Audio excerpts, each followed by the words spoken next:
Eh, Interesante, vamos a arrancar con algo que dijo Mel Gibson sobre este tema, ¿no? ¿Qué dijo Mel Gibson? Mel Gibson dijo que el asesinato de Kirk no fue un hecho aislado, sino un crimen de las élites y un ataque contra los cristianos. Están muriendo cristianos a lo largo y ancho del mundo, muchos lugares de Medio Oriente, ante la absoluta indiferencia de los propios gobiernos cristianos. Eso es lo más curioso, ¿no?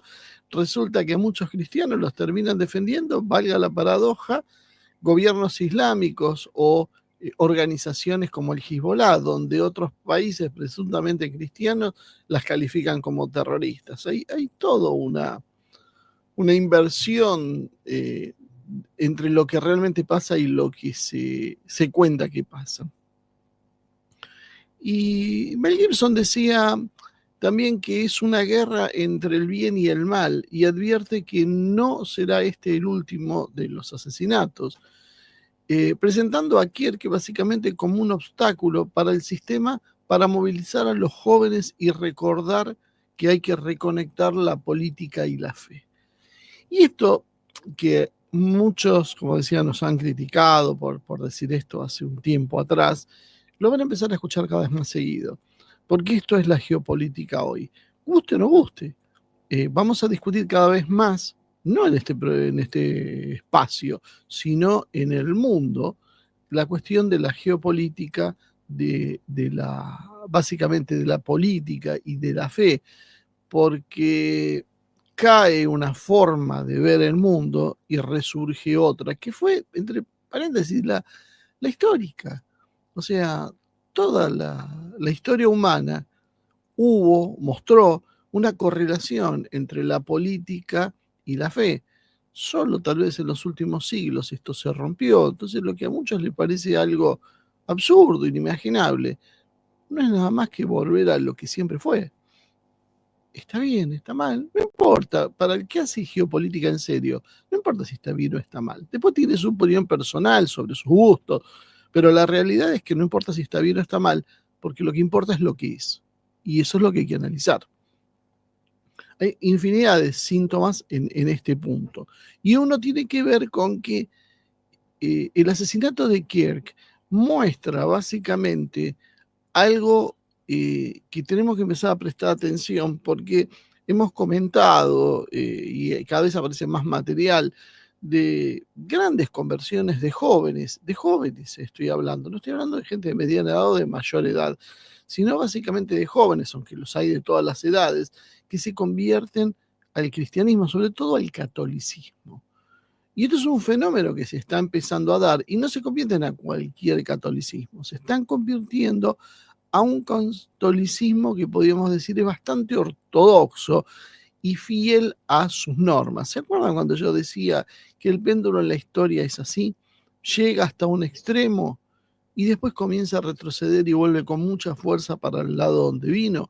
Bueno, eso es lo que estamos empezando a ver y tiene alguna relación con el asesinato de Kirk.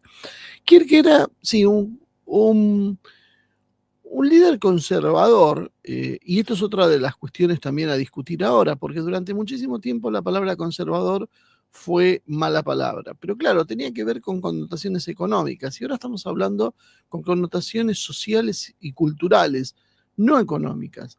No hay una discusión todavía, pero la va a haber, pero todavía no la hay abiertamente sobre el modelo económico y lo que es el reparto de la riqueza. Por ahora esto se limita a los aspectos culturales.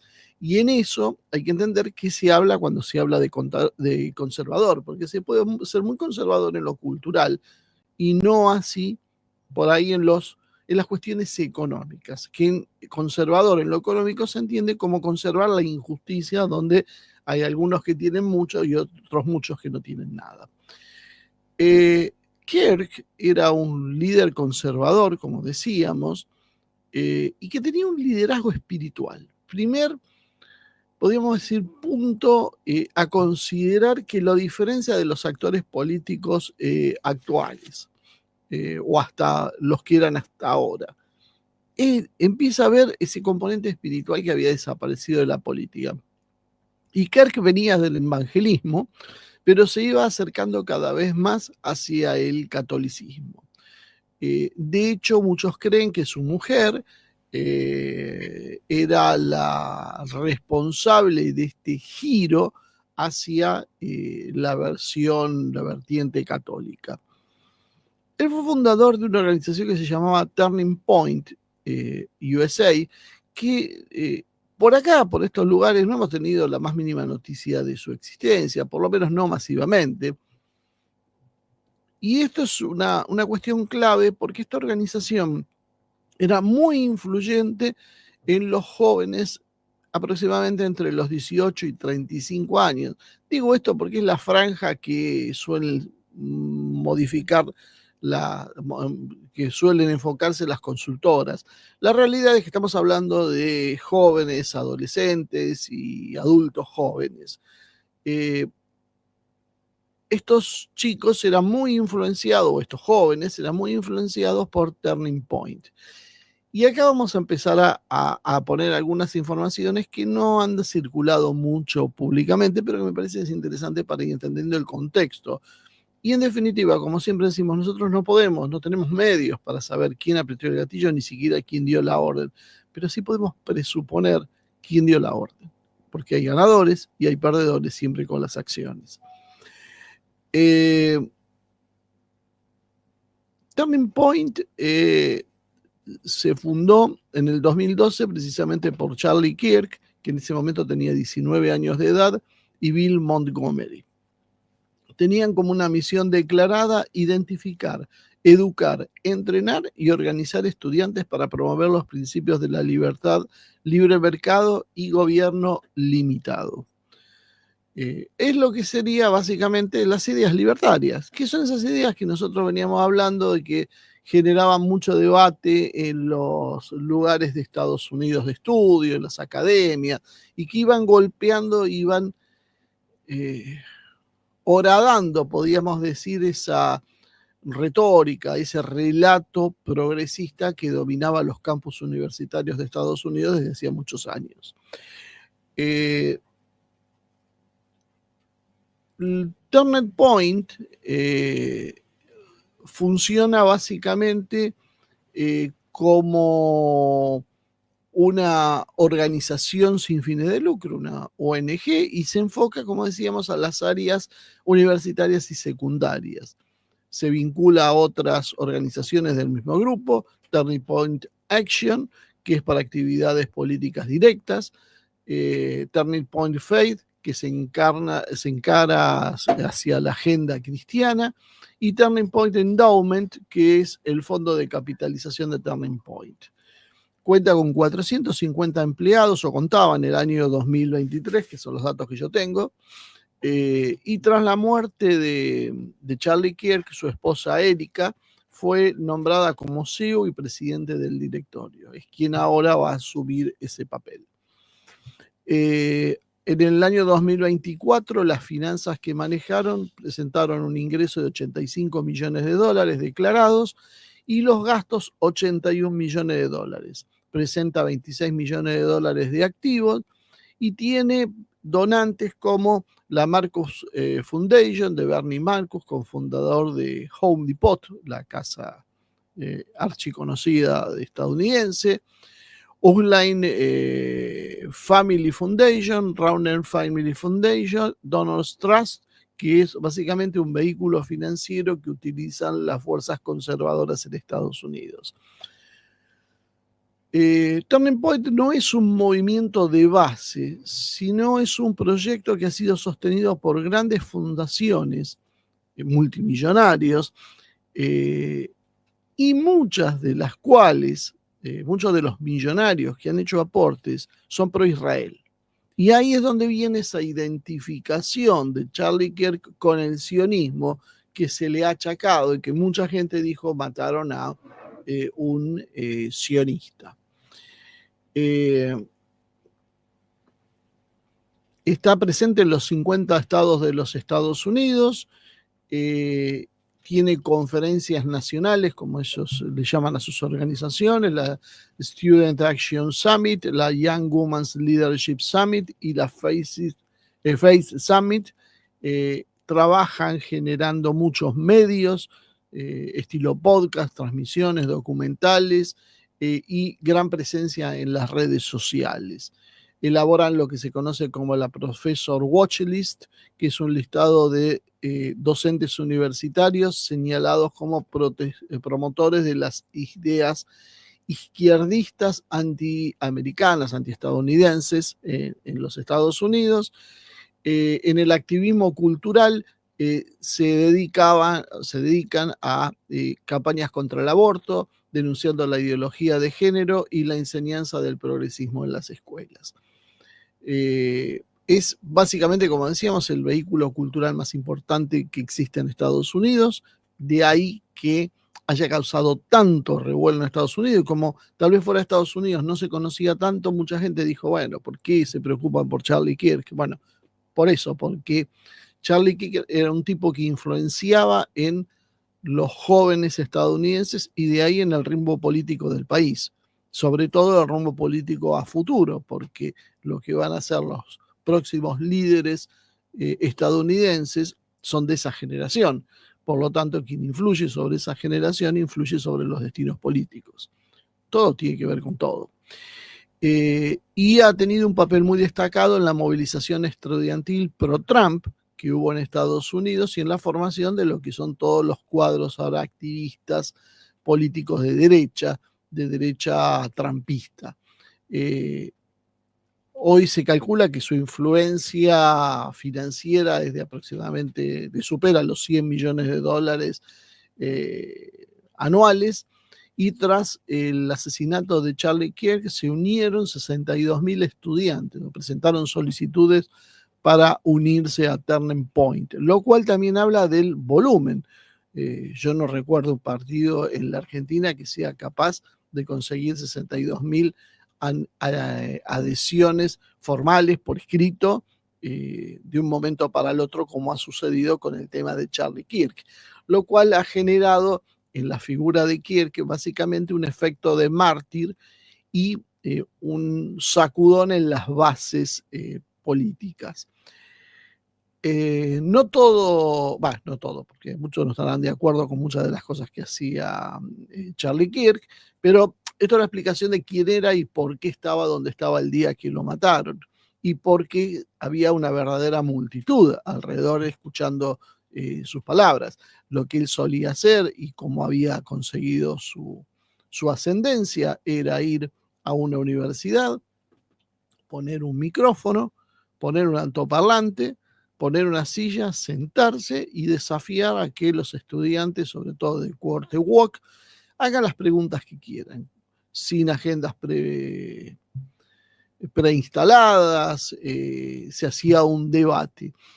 Claramente abundan, sobran los videos de personajes como Charlie Kirk que destruyen, porque realmente destrozan a feministas y partidarios de estas ideologías en los debates. Por eso fueron ganando fama y por eso su movimiento fue creciendo. Por eso también la respuesta del progresismo woke fue la cancelación. O sea, esta gente es portadora de un discurso de odio, no hay que hablar con ellos, no hay que discutir, hay que ignorarlos, porque simplemente había un problema con la argumentación. Ojo, los tipos son muy buenos argumentando, lo cual no quiere decir que sea cierto todo lo que dicen, porque, por ejemplo, como decíamos, muchos son defensores del Estado de Israel, como por ejemplo Ben Shapiro, un personaje que se ha hecho muy conocido también por esas respuestas muy repentinas, muy rápidas y muy sagaces y muy claras, destrozando a los progresistas que debaten con él, pero la verdad lo que él defiende, bueno, en algunos casos es bastante cuestionable. La realidad es que esa posición de discusión que hace este tipo de gente es la que tomó Agustín Laje y se hizo conocido. Cuando nosotros lo vemos a Laje en esos debates y ese grupo, y junto con Laje todo un grupo de personajes mediáticos, que es casi como podríamos decir la segunda marca de lo que hacían los Kirk, los Shapiro, los Yiannopoulos en Estados Unidos. O sea, es como una versión con menos nivel intelectual, porque realmente tienen menos nivel intelectual, y más forzada, porque no tiene que ver con los problemas reales que tiene la Argentina, sino lo que ellos inventan como problemas reales, trasladando la ideología estadounidense.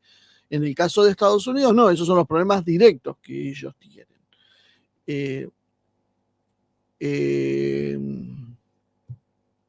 Finalmente, bueno, lo acusan entonces a Charlie Kirk de intimidar a docentes por esas listas como el Watchlist, Professor Watchlist.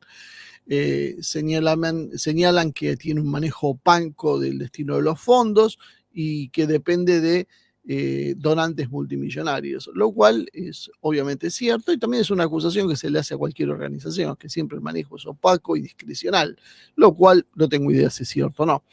Denuncian también que hay tácticas de infiltración en gobiernos estudiantiles y le cuestionan que no sea una ONG neutral como se presenta, sino en realidad un super PAC. Un super PAC son esos comités de apoyo que hay en Estados Unidos, disfrazado de educación, de organización educativa. En mi opinión, claramente es una organización de corte político de formación de cuadros, de captación y formación de cuadros. Eso es absolutamente evidente, está hecho con ese objetivo, además está financiada por gente que quiere imponer esa visión del mundo. Y ahora Turning Point se constituyó básicamente como una especie de organización símbolo de la persecución a la derecha. Esa persecución ahora después la vamos a ver un poquito más en detalle, pero es la que explica por qué hay 62.000 estudiantes que en unos pocos días adhirieron a la misma. El lobby israelí entra en acción y acá es donde vemos que lo que estábamos hablando empieza a tener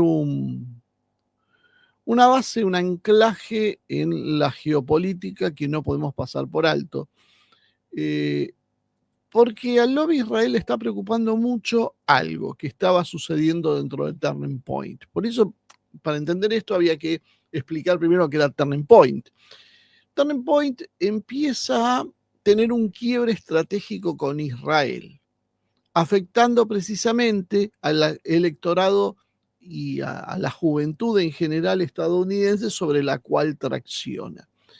Turning Point empieza a cuestionar el relato sobre Israel, sobre todo se radicaliza a partir de la posición de Gaza, a partir de los sucesos de Gaza, denuncia las incongruencias en el relato israelí y en general la retórica de los medios de presentar como para defenderse de un ataque terrorista es necesario exterminar una población de 2 millones de personas, el silencio y la complicidad, y aparte empieza a entrever relaciones entre lo que ellos criticaban e Israel. Es decir, las políticas woke contra las cuales Turning Point se dirigía, era denunciar precisamente la ideología de género y todas esas ideas que giran alrededor de eso, y cómo eso se relacionaba con el Estado de Israel. Por supuesto, esto prendió luces de alarma y es lo que llevó a eso que sí trascendió públicamente, al ofrecimiento de Netanyahu de financiar Turning Point. ¿Por qué Charlie Kirk le dice que no? Porque él supone que si Netanyahu pone plata en la organización, la pone para condicionar lo que esa organización va a decir. Como esa organización influye sobre la masa juvenil de Estados Unidos, Israel tiene intereses directos en influir sobre ese pensamiento, por lo tanto, decide, en vez de enfrentar abiertamente a Charlie Kirk, sobornarlo. Pero Charlie Kirk no acepta el soborno. Y ahí es donde empieza el desenlace de esta historia. En realidad, el crecimiento acelerado tras el asesinato de Kirk demuestra más que nunca en realidad que hay una guerra cultural en ciernes, no en ciernes, hay una guerra cultural efectuándose en los Estados Unidos capaz de hacer movilizaciones masivas, como estamos viendo. Hay una idea que entonces empieza a entrelazarse, esto que hablábamos del rechazo de Kirk de la financiación de Netanyahu, y también se dice que recibió presión privada para invitar a un crítico de Israel, David Smith, para precisamente debatir con la cuestión de Israel, y porque también Kirk empezaba a cuestionar la influencia israelí en Washington y el encubrimiento básicamente del caso Epstein. Esto es lo que termina de tensionar la situación interna dentro de Turning Point, porque hay una clase de millonarios que eran donantes que ponían dinero precisamente para una visión pro-israelí, dado que ellos eran judíos y adscribían a la idea del sionismo.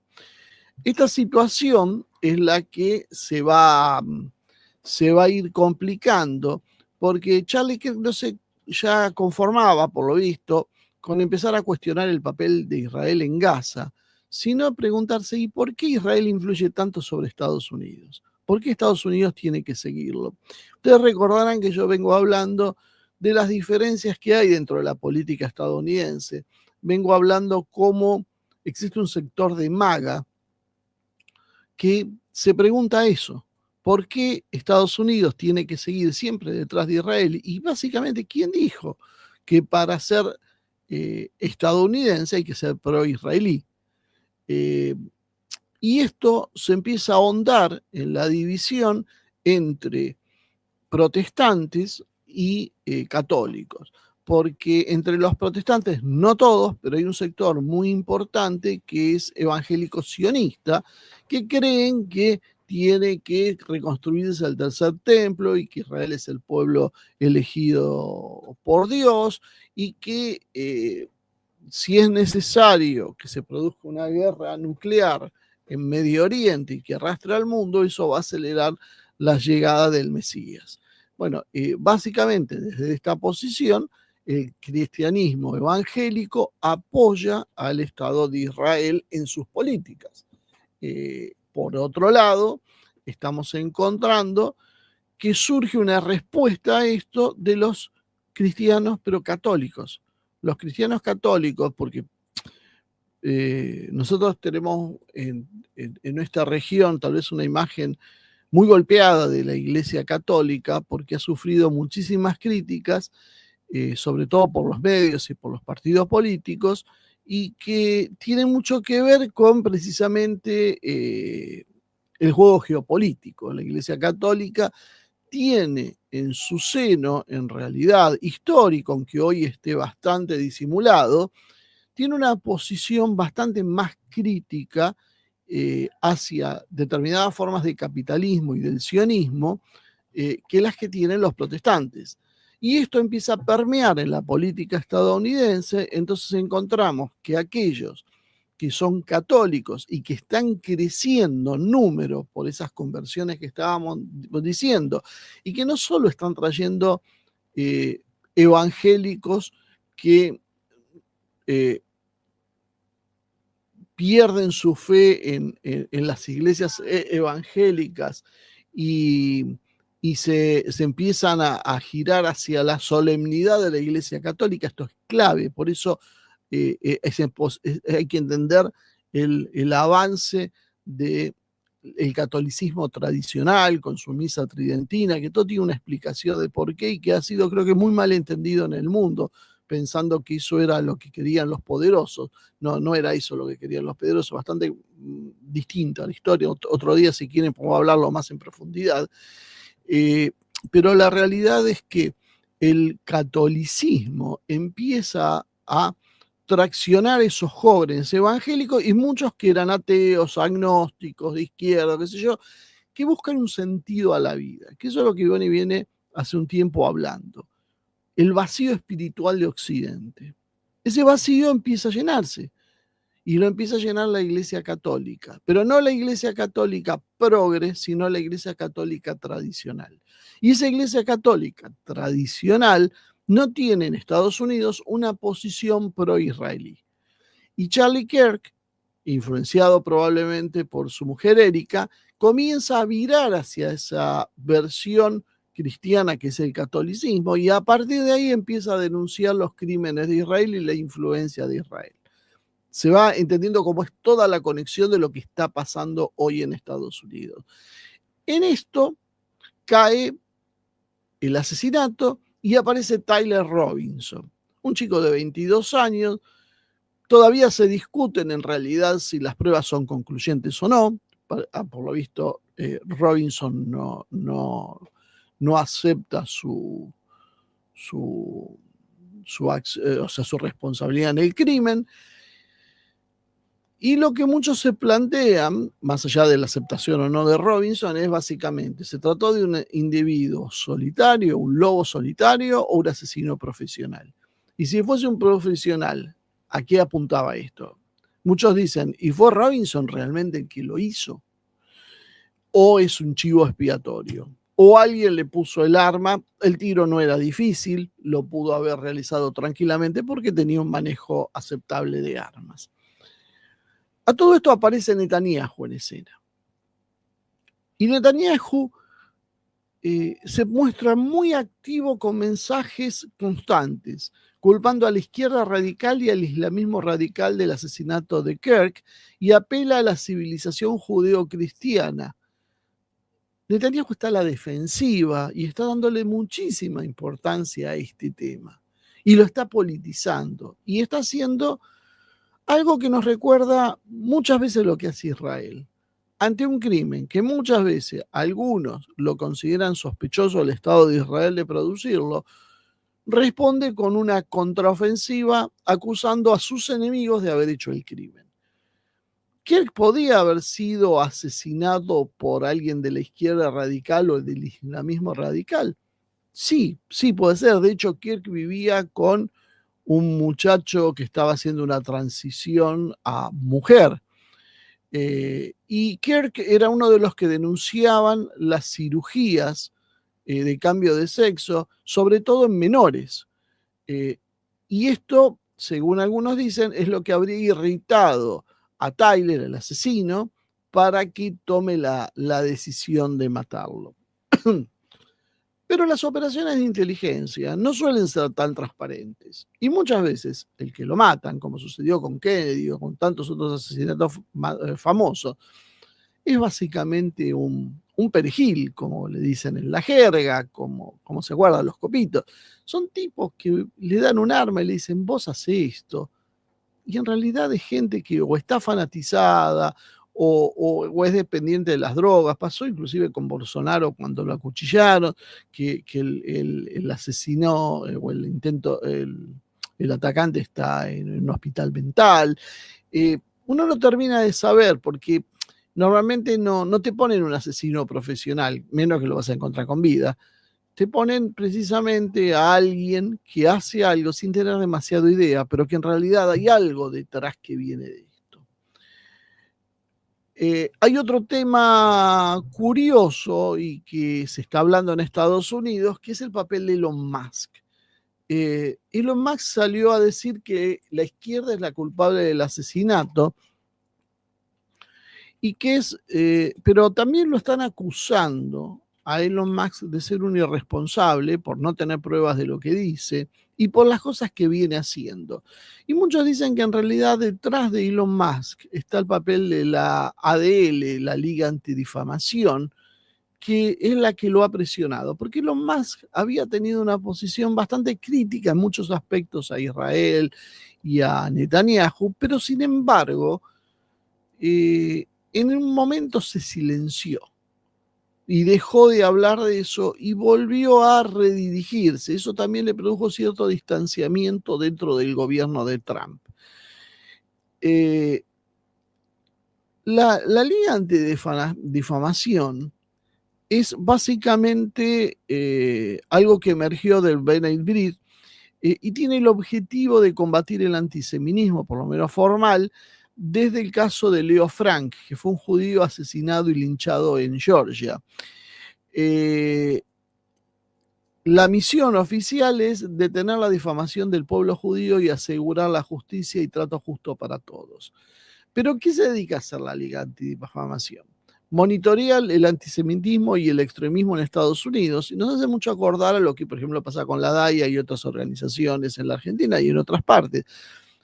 Olvidan el papel inicial para transformarse en un lobby político y meterse en temas que tienen que ver con la legislación interna de los países y con las posiciones del Estado de Israel. Cualquier crítica hacia el Estado de Israel es vista como una posición antisemita y denunciada por tal.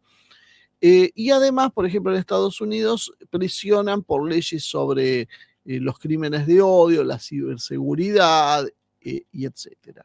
Y tienen gran influencia también en las redes sociales y en las empresas tecnológicas, porque son también los que presionan por la política de moderación de contenido, que es esa política de Silicon Valley que hace que uno no sabe por qué, pero de golpe es sancionado por una de las grandes empresas de redes, simplemente porque viola las políticas de la comunidad sin que tenga demasiado derecho a defensa ni nada.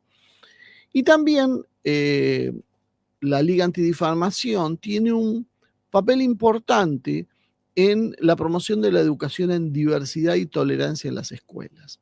Por lo tanto, incide directamente en la educación de los jóvenes de Estados Unidos. Lo hace con la excusa de promover lo que decíamos, la diversidad y la tolerancia, aunque la sospecha es que lo hacen en realidad para promover la visión pro-israelí.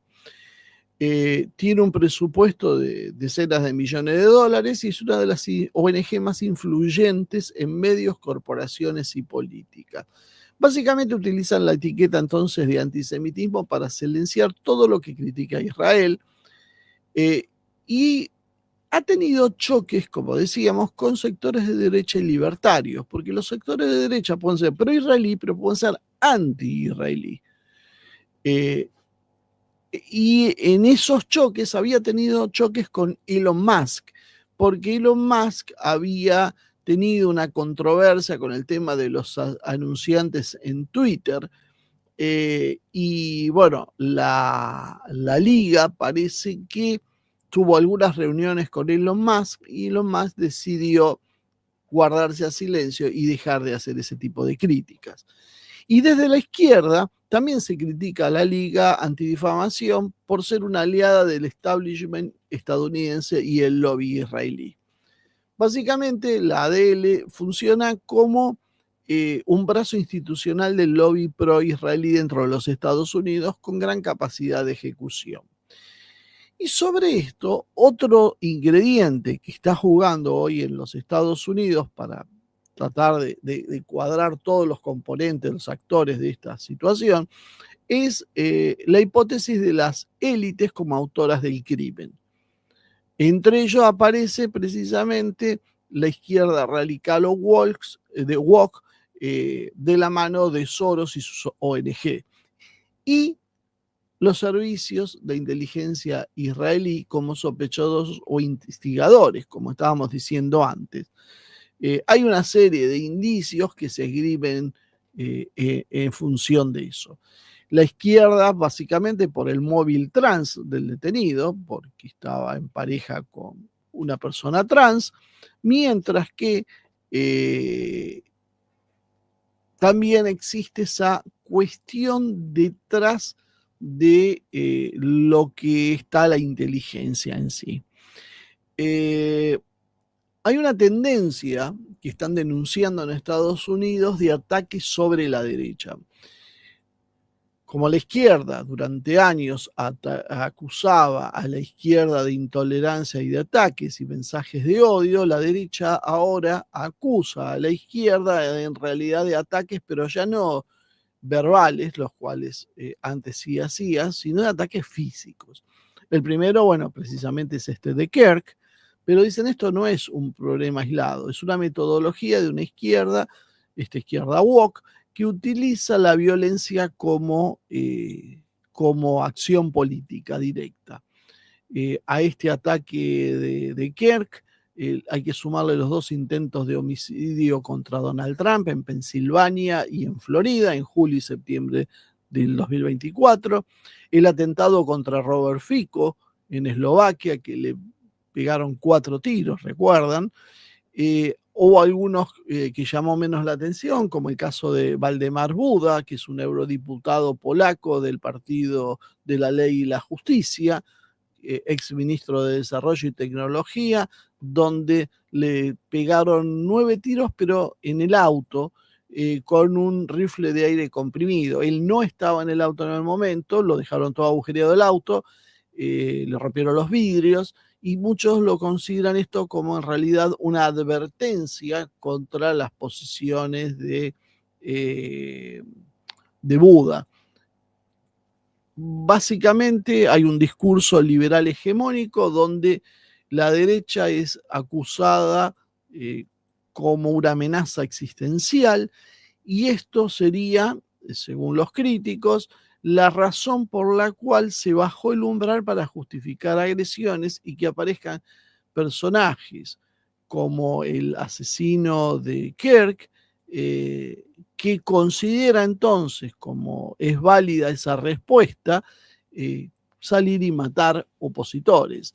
Y se cita como, por ejemplo, el caso de Obama, que condena la violencia como un anatema político, pero en realidad le recuerda a los republicanos que se hayan apresurado a culparlo a Tyler. Básicamente es una paradoja donde todos se condenan y la demonización mutua va creciendo. La ruptura de la derecha post-Gaza también es un hecho a considerar. Tucker Carlson y otros como Kirk han roto con la Candace Owens, han ido rompiendo y distanciándose y denunciando a la línea pro-israelí, y se señala la importancia del caso de Epstein en este quiebre. El caso de Epstein debe ser entendido ya no solo como un escándalo sexual, que obviamente lo fue, sino también como un símbolo de poder corrupto y transnacional. Cuando alguien como Kirk empieza a cuestionar la relación de Israel y usa como ejemplo la cuestión de Epstein, el impacto político crece. Ya ahora se empieza a erosionar la base de apoyo de Israel dentro del trumpismo y dentro de la derecha estadounidense, y esto es lo que empieza a hacer que las miradas se vayan dirigiendo a Israel como responsable. Hay hipótesis sobre Israel y las ideologías woke que alimentan también estas diferencias y que pueden ser la causa de que personajes como Kirk, que realmente creían en lo que decían y no era una cuestión exclusivamente comercial de hacer un negocio, se den cuenta de qué es lo que está pasando y lo denuncien. Y no se pueden denunciar determinadas cosas cuando vos, sobre todo, venís de esas cosas. En ciertos sectores críticos de la derecha estadounidense, y también en algunos mismos sectores de la izquierda antisionista, empieza a aparecer cada vez con más fuerza la idea de que el lobby israelí no solo influye en la política exterior, sino también en la agenda cultural de los Estados Unidos. El argumento básicamente es que los fondos de grandes donantes judíos estadounidenses están vinculados a Israel o con Israel, con organizaciones pro-israelíes, y que son los que además de financiar esas organizaciones pro-israelíes y las visiones de Israel, promueven en forma paralela las organizaciones progresistas de género, LGBTQ+, raciales, medioambientales y demás, y a los think tanks conservadores pro-Israel. Es decir, los fondos de financiación de las organizaciones woke son los mismos de las organizaciones pro-Israel. Entonces, esto genera en Estados Unidos la percepción de que Israel y su lobby están interesados en dividir y reconfigurar la sociedad estadounidense. Y acá es donde, bueno, está ya la bomba, porque si hay una potencia extranjera que está buscando la división interna de Estados Unidos y el enfrentamiento interno para poder conseguir el apoyo a sus causas sin resistencia, es Israel, no es China o Rusia, como muchos creían en esa misma derecha, que creían en que los comunistas chinos son los que están actuando, o los venezolanos, o los cubanos, y no, resulta que eran los amigos israelíes los que estaban entendiendo, y ellos se están dando cuenta ahora de lo que está pasando y lo pagan caro, como es el caso de Kirk. Fundaciones como la de Soros, si bien él no es israelí ni trabaja oficialmente para Israel, financian causas progresistas globales, y grandes donantes judíos en Estados Unidos hacen aportes, como decíamos, simultáneamente a las campañas políticas pro-israelíes y las vinculadas con Estados Unidos. De ahí en más, después lo que surgen son especulaciones que nadie puede probar, porque vuelvo a insistir, trabajos de inteligencia son trabajos de inteligencia. Eso no registra nada, nadie se trae pruebas porque no existen las pruebas de esas cosas. O son básicamente imposibles de conseguir y mucho menos de mostrar públicamente. Pero lo que se cree es que el Estado de Israel y su inteligencia, el Mossad, dirigen conscientemente una agenda woke como una herramienta de manipulación. Aunque no hay obviamente documentos ni pruebas públicas que lo sostengan, es básicamente una lectura política que se está haciendo, debatible como cualquier otra. Israel tiene otra característica a tener en cuenta y que muchos de quienes cuestionan esto señalan. Israel es un centro de la industria porno. Industria que está haciendo verdaderos estragos en las sociedades occidentales, eso lo sabemos todos, y que se ha normalizado hasta tal punto que uno no puede menos que asombrarse. La industria porno es legal en Israel y además tiene una producción pornográfica activa, especialmente en Tel Aviv, con estudios y actores independientes. No es de los productores a nivel mundial más grandes, las informaciones dicen que son Estados Unidos, República Checa y Hungría, y además existen contra Israel acusaciones de explotación y trata. Hay casos judiciales de redes de trata de mujeres hacia Israel, particularmente desde Europa del Este y desde la Unión Soviética o la ex Unión Soviética en los 90 y en los 2000. También hubo denuncias de producción ilegal y circulación de material de abuso sexual pornográfico infantil. Por cuestiones de tiempo no las estoy detallando y no las traigo uno por uno, porque si no el programa sería interminable, pero se pueden conseguir y demostrar. Esto es información pública, no estoy hablando de nada y cuando son especulaciones, lo digo, son precisamente especulaciones políticas de que esto puede ser así, cada uno pensará lo que quiere. Israel además ha sido señalado en informes de la ONU y del Departamento de Estados Unidos como país de tránsito y destino del de trata sexual durante varias décadas. Y hay sospechas que hay un vínculo entre las redes de inteligencia, la manipulación cultural y la explotación sexual. Ahí es donde empieza a relacionarse todo y se entiende el caso Epstein, que es básicamente un puente en el que convergen muchas cosas. Se alega que el Mossad utiliza en realidad a Epstein como una red sexual para tener una herramienta de chantaje político. Desde ahí, luego entonces se teje la hipótesis de que el mismo entramado de las élites puede estar detrás de las agendas culturales divisivas, que son las agendas culturales woke, y la industria del sexo como instrumento de poder.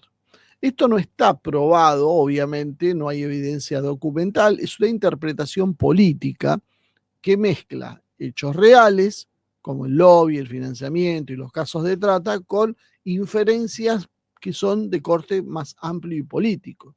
O sea, otro puede buscar otra interpretación, cada uno tiene su derecho. La realidad es que, bueno, estamos presentando algo de lo que se opina en algunos círculos de Estados Unidos y que puede haber sido alguno de los vínculos que condujo al asesinato de Kirk.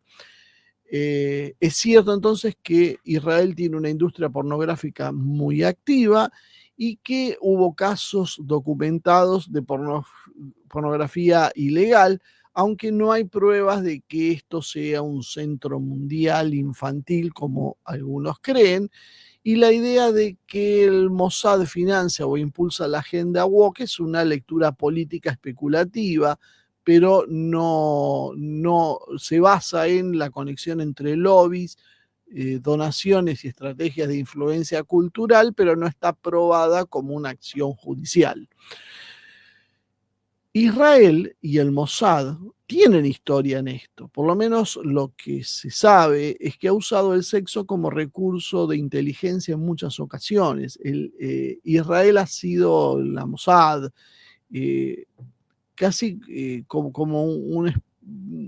una forma de identificación absoluta con estas técnicas.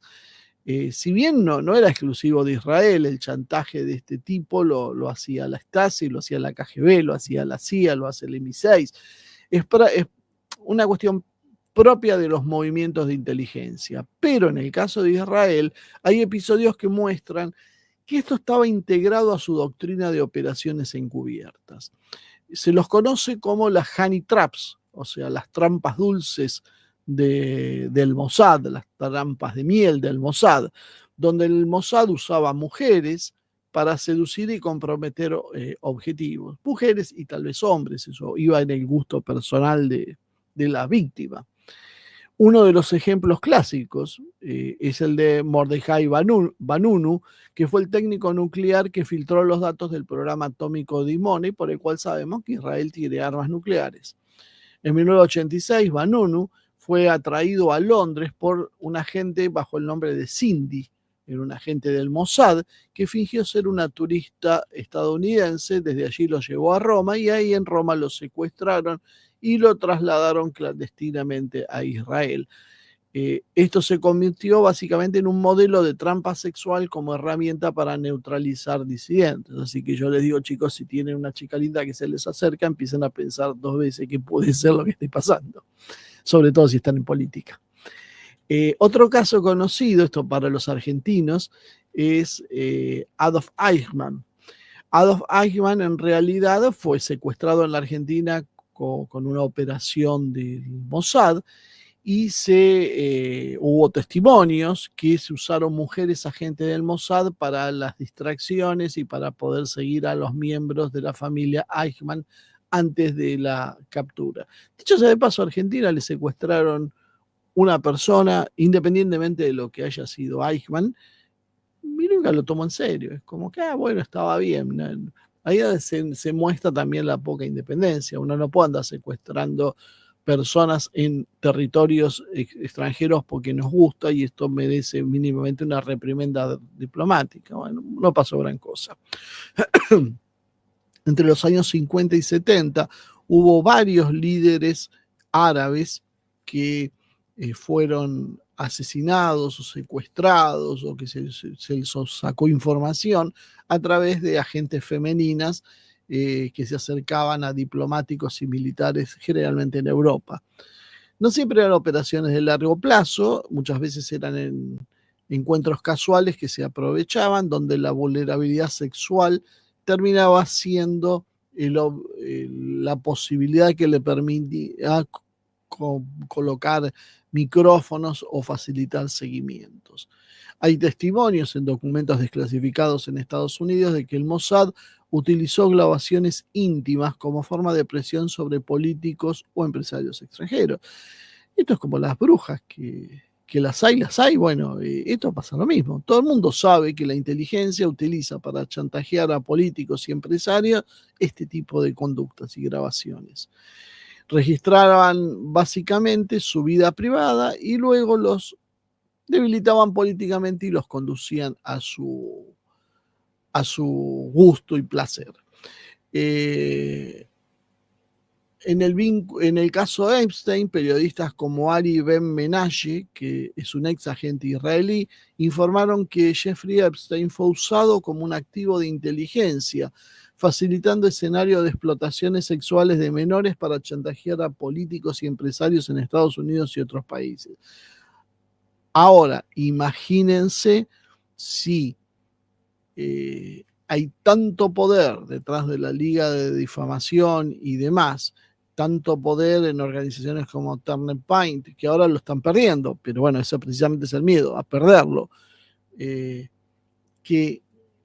es muy difícil destapar realmente qué pasó en Epstein, porque está metido gente muy poderosa y están metido, que esto se habla menos todavía, estados, porque si en realidad esto era una red de chantaje de Israel sobre la política estadounidense y de otros países, aprovechando esto para chantajear a esa gente y después andás a saber obligarlos a hacer qué, y bueno, esto sería un escándalo internacional, Estados Unidos no podría seguir apoyando a Israel, bueno, es algo que no puede ser investigado simplemente, no puede ir más allá de lo que salió. Por eso las dificultades y por eso Trump, que tanto habló de Epstein, finalmente cuando llegó el momento lo consideró un tema menor y que no había que seguir hablando de ello.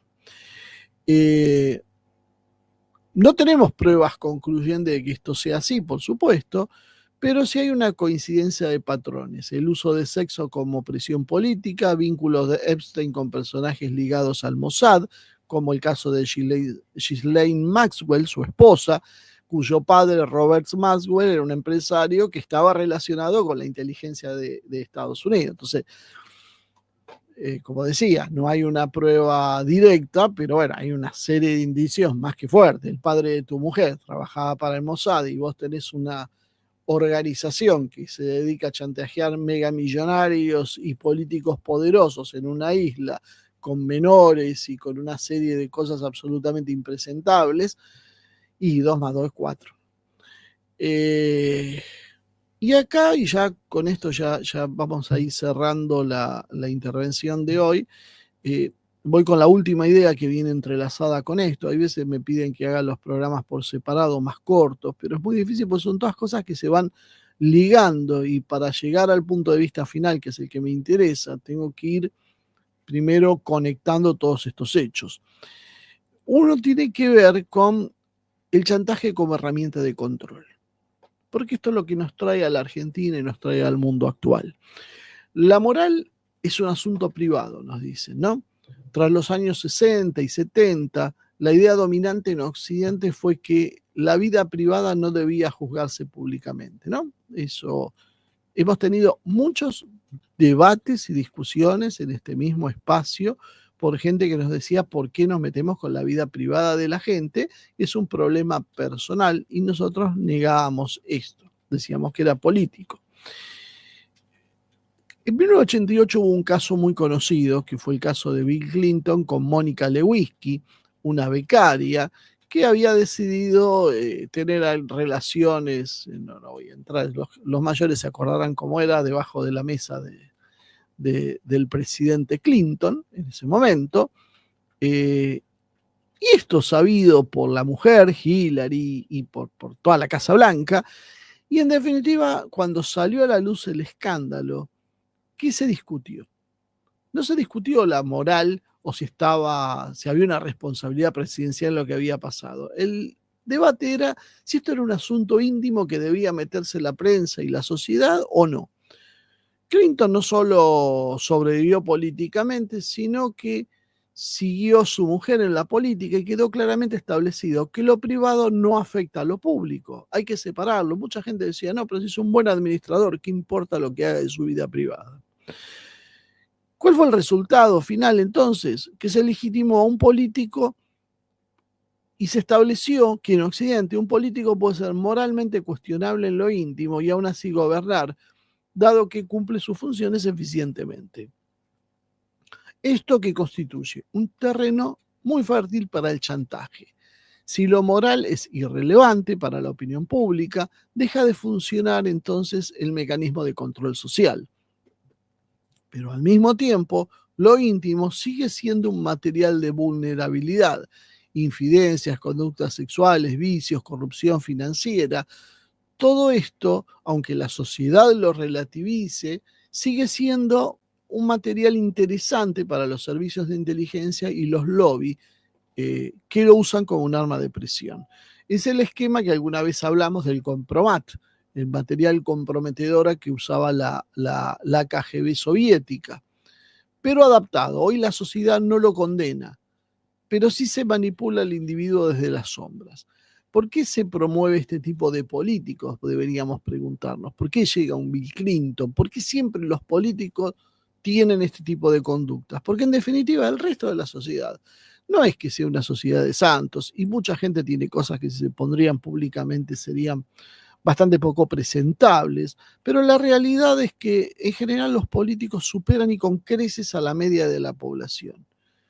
¿Por qué pasa esto?